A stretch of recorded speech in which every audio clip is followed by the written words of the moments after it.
Hi welcome to our channel. ప్రస్తుతం మనతో పాటు దాము బాలాజీ గారు సీనియర్ జర్నలిస్ట్ ఉన్నారు. వారితో ఒకసారి మాట్లాడదాం. సార్ నమస్కారం. సార్ నమస్తే. మొన్న కార్యకర్తలతో మీటింగ్ లో చంద్రబాబు నాయుడు గారు మాట్లాడుతూ ఒక స్టేట్మెంట్ ఇచ్చారు. ఆయన ప్రత్యక్షంగా కానీ లేకుంటే పరోక్షంగా కానీ వైసీపీ వాళ్ళకి ఎటువంటి సహకారాలు చేయొద్దు అని చెప్పారు. వాళ్ళకు సహాయం చేయడం అంటే పాముకు పాలు పోసినట్టే అని కూడా ఆయన స్టేట్మెంట్ ఇచ్చారు. ఇప్పుడు దీనిపైన ఆయన పైన కొన్ని విమర్శలు అయితే వినిపిస్తున్నాయి. అంటే ఇది రాజ్యాంగ విరుద్ధం, వైసీపీ వాళ్ళ వైపున కూడా కొన్ని ప్రజలు కూడా ఉంటారు కదా అని చెప్పేసి కూడా మాట్లాడుతున్నారు. మరి ఆయన స్టేట్మెంట్ ని ఏ విధంగా చూడొచ్చు అంటారు సార్? మీరేం చెప్తారు? First of all Chandrababu YCP వాళ్లకు పనులు చేయొద్దు, వైసీపీ పాము లాంటిది, పాముకు పాలు పోసి పెంచద్దు అని గంగాధర్ నెల్లూరులో ఆయన చెప్పాడు.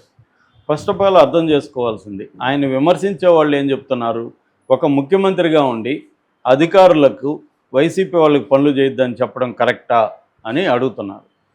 నిజానికి అడగడంలో ఒక సమస్య ఉంది. అదేంటంటే చంద్రబాబు అధికారులకు చెప్పలేదు, గవర్నమెంట్కి చెప్పలేదు. ఆయన చెప్పింది ఎవరికి? తెలుగుదేశం కార్యకర్తలకు చెప్పాడు. తెలుగుదేశం కార్యకర్తలకి వైసీపీకి పని చేయొద్దని చెప్పడం తప్పెలా అవుతుంది? చంద్రబాబు కరెక్ట్గానే చెప్పాడు. వైసీపీ కార్యకర్తలకు మీరు హెల్ప్ చేయకండి అని చెప్పాడు. ఇప్పుడు తెలుగుదేశానికి వైసీపీ పాము లాంటిది, వైసీపీకి తెలుగుదేశం పాము లాంటిది. జగన్ గతంలో ఉన్నప్పుడు ఇప్పుడు ఏం చేస్తున్నారు వైసీపీ వాళ్ళు తెలివిగా? గతంలో జగన్ వీడియో పెడుతున్నారు. అదేంటంటే పార్టీ చూడడం, ప్రాంతం చూడడం, మాకు ఓటేసిన వాళ్ళని కూడా కులం చూడడం, మతం చూడడం, మాకు ఓటేకపోయినా కూడా అన్ని పథకాలు మీకని జగన్ చెప్పాడని. ఓకే, అది కరెక్టే, జగన్ చెప్పాడు. చంద్రబాబు ఏమీ మీకు పథకాలు ఇవ్వము, మీకు వైసీపీ వాళ్ళకి అన్నీ ఆపేస్తామని ఎక్కడా చెప్పలేదే. అధికారుల మీటింగుల్లోనో కలెక్టర్ మీటింగ్లోనో చంద్రబాబు వైసీపీ వాళ్ళకి మీరు పనులు చేయొద్దని చెప్పలేదే. తన కార్యకర్తలకు చెప్పాడు. తన కార్యకర్తలకి చంద్రబాబు చెప్పడంలో తప్పేం లేదు. ఎందుకంటే అది కరెక్ట్ కూడా కదా. తన కార్యకర్తలు వైసీపీ వాళ్ళకి హెల్ప్ చేస్తూ ఉంటే వైసీపీ బలపడుతుంది, తెలుగుదేశానికి అది దెబ్బ కదా. ఆ యాంగిల్లో చంద్రబాబు చెప్పాడు.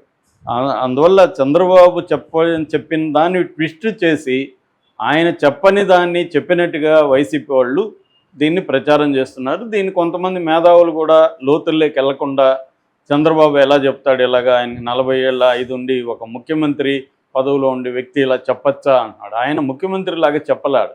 ఆయన పార్టీ అధ్యక్షుడు స్థాయిలో తెలుగుదేశం నాయకుడిలాగా చెప్పాడు తప్ప ముఖ్యమంత్రిలాగా ఆయన డిక్లేర్ చేసి చెప్పలేదు. కాబట్టి చంద్రబాబు చెప్పడం ఎటువంటి తప్పు లేదు. ఆయన దృష్టిలో వైసీపీ పాము లాంటిదే, వైసీపీని చంపేయాలనేదే రాజకీయంగా ఆయన లక్ష్యం. దానికి ఇబ్బంది కలిగే విధంగా తెలుగుదేశం నాయకులు బిహేవ్ చేస్తున్నారు. రెండోది, ఆయన గంగాధర్ నెల్లూరులో ఎందుకు చెప్పాడు? గంగాధర నెల్లూరులో నే కాదు, చిత్తూరు జిల్లాలో కూడా ఎక్కువ మంది తెలుగుదేశం వాళ్ళే వైసీపీ వాళ్ళతో కొమ్మక్కైపోయి వైసీపీ వాళ్ళకి పనులు చేసి పెడుతున్నారు, వైసీపీ వాళ్ళు వీళ్ళు కలిసి దోచుకుంటున్నారు. ఈ విషయం చంద్రబాబు దృష్టికి వచ్చింది.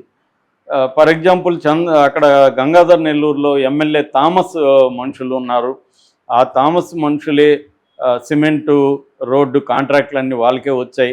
తర్వాత ఇసుక, గ్రావెల్ క్వారీలు ఇవన్నీ కూడా థామస్ మనుషులతో అక్కడ ఉన్న వైసీపీ వాళ్ళ కొమ్మక్కైపోయి కాంట్రాక్టులు చేసుకుంటున్నారు. ఈ విషయం చంద్రబాబు దృష్టికి వచ్చింది. అందుకని ఆయన ఇండైరెక్ట్గా ఎమ్మెల్యేని వీళ్ళని హెచ్చరించేదానికే ఈ మాట అన్నాడు. సో అట్లాగే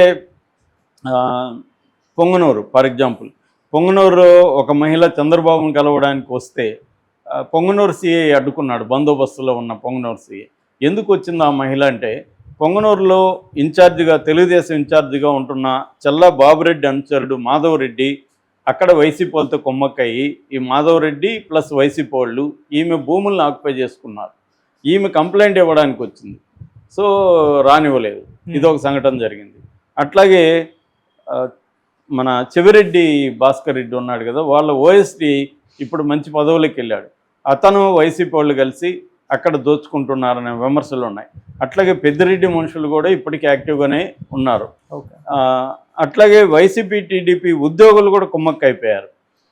మొన్న ఈవెన్ నెల్లూరు పొట్టి శ్రీరాములు నెల్లూరు జిల్లా ఈనాడులో ఒక కథనం వచ్చింది. అదేంటంటే అధికారం కూటమిది, పెత్తనం వైసీపీది, సిండికేట్ మాయ అనే ఒక వార్త ఈనాడులో వచ్చింది. అంటే నెల్లూరు జిల్లాలో సైతాపురం మండలంలో తూర్పు పూండ్ల, మొలకల పూండ్ల గ్రామాల్లో దాదాపు 17 హెక్టార్ల మైన్స్ అంతా కూడా తెలుగుదేశం కూటమి వాళ్ళు దోచుకుంటున్నారు, దీంట్లో వైసీపీ కూడా ఇన్వాల్వ్ అయింది అనేది జమీన్ రైతు ఎప్పటి నుంచో రాస్తుంటే జమీన్ రైతుని వైసీపీకి అనుకూలంగా ఉందని తెలుగుదేశం సోషల్ మీడియా వాళ్ళు తిట్టిపోశారు. కానీ ఈనాడులో నిన్న ఈ టైటిల్ పెట్టి ఈనాడులో నిన్న కథనం వచ్చింది. అక్కడ దాదాపు 2,60,000 టన్నుల మైనింగ్ జరిగింది, అమ్మేసుకున్నారు. ఎందుకంటే చైనాలో విపరీతమైన డిమాండ్, క్వార్జ్ అంటారు, క్వార్జ్ మైనింగ్. సో అది జరుగుతుంది. అంటే రాష్ట్ర వ్యాప్తంగా 164 మంది ఎమ్మెల్యేలు కూటమికున్నారు. అందులో 80 మంది ఫస్ట్ టైం గెలిచిన ఎమ్మెల్యేలు. సో వీళ్ళు ఈ ఫస్ట్ టైం గెలిచిన ఎమ్మెల్యేలకి ఆ అధికారం మీద కానీ ఆ వనరుల మీద కానీ పట్టు తేవడానికి టైం పడుతుంది. ఆల్రెడీ 5 ఏళ్ళు వైసీపీ ఎమ్మెల్యేలు కావచ్చు, వైసీపీ లోకల్ నాయకులు కావచ్చు, అక్కడ ఉన్న వనరులను దోచుకోవడంలో వాళ్ళు ఎక్స్పీరియన్స్ వచ్చేసింది వాళ్ళకి. వీటిని ఎట్లా ఇప్పుడు ఇసుకని ఎట్లా తవ్వుకోవాలి, దీన్ని ఎట్లా రవాణా చేయాలి, దీన్ని ఎట్లా ఎక్కడ అమ్ముకోవాలి, ఈ వ్యవహారం మొత్తం వాళ్ళకి తెలుసు.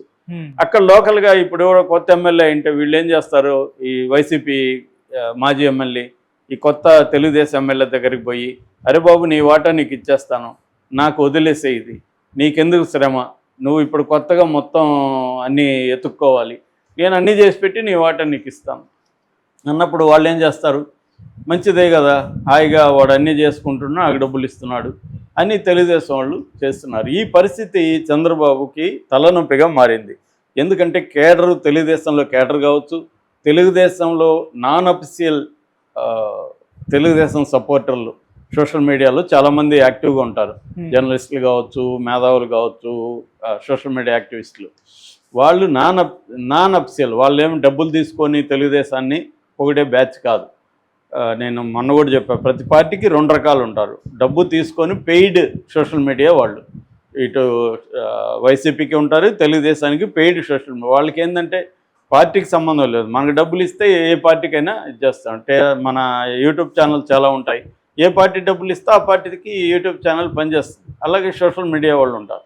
ఇది కాకుండా నాన్ అఫీషియల్గా, అంటే డబ్బులు తీసుకోరు, ఏమి ఆశించకుండా కూడా తెలుగుదేశం అంటే ఉన్న ప్రేమ కావచ్చు, చంద్రబాబు పట్ల ఉన్న ఆరాధన కావచ్చు, ఏదేమైనా, లేకపోతే జగన్ పట్ల కసి కావచ్చు, కులం కావచ్చు, ఏదైనా కారణంతో తెలుగుదేశాన్ని సపోర్ట్ చేసేవాళ్ళు ఉన్నారు. వాళ్ళు క్రిటికల్గా అయిపోయారు ఈ మధ్యకాలంలో. అందుకే మొన్న సండేలో కూడా రాధాకృష్ణ వాళ్ళని తమ్ముళ్ళు జరభద్రం ఆగండి అన్నట్టుగా, తొందరవద్దు అన్నట్టుగా ఆయన రాశాడు.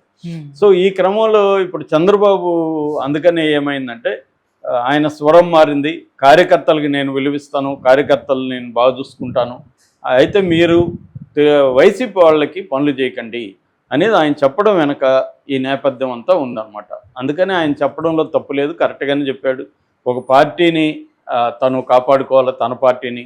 అట్ ద సేమ్ టైం వైసీపీకి హెల్ప్ చేసి వాళ్ళని నిలబెడితే, వాళ్ళు డబ్బులు పెంచుకుంటే రేపు వాళ్ళ దగ్గర ఫండ్స్ ఎక్కువ చేరాయంటే రేపొద్దున వాళ్ళు ఎలక్షన్లో స్ట్రాంగ్ అవుతారు అన్నది చంద్రబాబుకు తెలుసు. కాబట్టే ఆయన అనుభవంతోనే మాట్లాడారు తప్ప ఆయన అధికారులను, యంత్రాంగాన్ని ఆదేశించలేదు. కాబట్టి అదేమీ ఆయన తప్పు చేసినట్టు కాదు. ఒక పార్టీ నాయకుడిగా ఆయన తన పార్టీ వాళ్ళని, మీరు వైసీపీకి సహాయం చేయొద్దు, మీరు వైసీపీకి పాలు పోసి పెంచొద్దు ఆ పాముని అని చెప్పడంలో తప్పు లేదు. చెప్పకపోతే తప్పు తప్ప చెప్తే తప్పు కాదు.